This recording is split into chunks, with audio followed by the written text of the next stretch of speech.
তাজু ভাই 0.2 একটা পেজ, যে নাকি গ্রামের একদম সহজ সরল একজন মানুষ, যে ঠিক মতন কথাও বলতে পারে না, কীভাবে সাজিয়ে গুছিয়ে কথা বলতে হয়। ওই লোকটা প্রতিনিয়ত তার এলাকার সমস্যা নিয়ে ভিডিও তৈরি করে।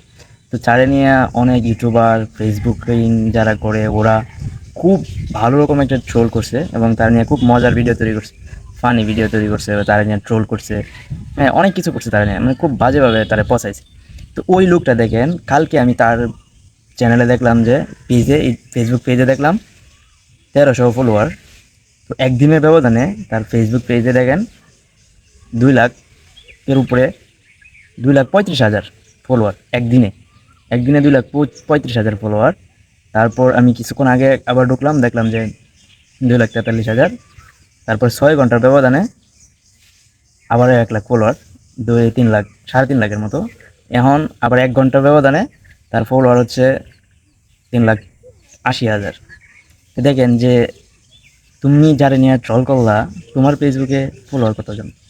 আর যারে নিয়ে ট্রল করলা, যারে নিয়ে মজা নিলা, তার 2 দিনের ব্যবধানে তার ফেস এখন কোথায়? প্রায় 4 লাখের কাছাকাছি ফলোয়ার 2 দিনে। 2 দিনে 4 লাখ ফলোয়ার। ঠিক আছে?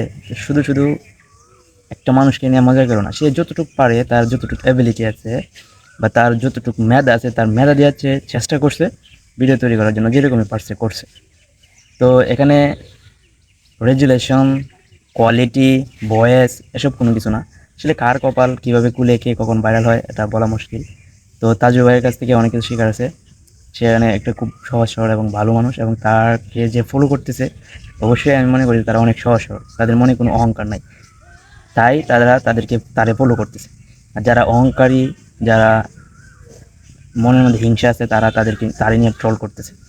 তো একটা মানুষকে ট্রল করা উচিত না শুধু শুধু।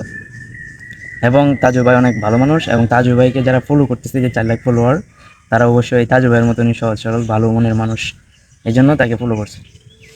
তো যাই হোক, সবাই ভালো থাকবেন। এবং তাজু ভাইয়ের ফেসটা আমি মেনশন করেছি, যারা তাজু ভাইয়ের ভিডিও দেখতে চান অবশ্যই তার ফেস থেকে ঘুরে আসবেন। আশা করি ভালো লাগবে। আসসালামু আলাইকুম, ভালো থাকবেন সবাই।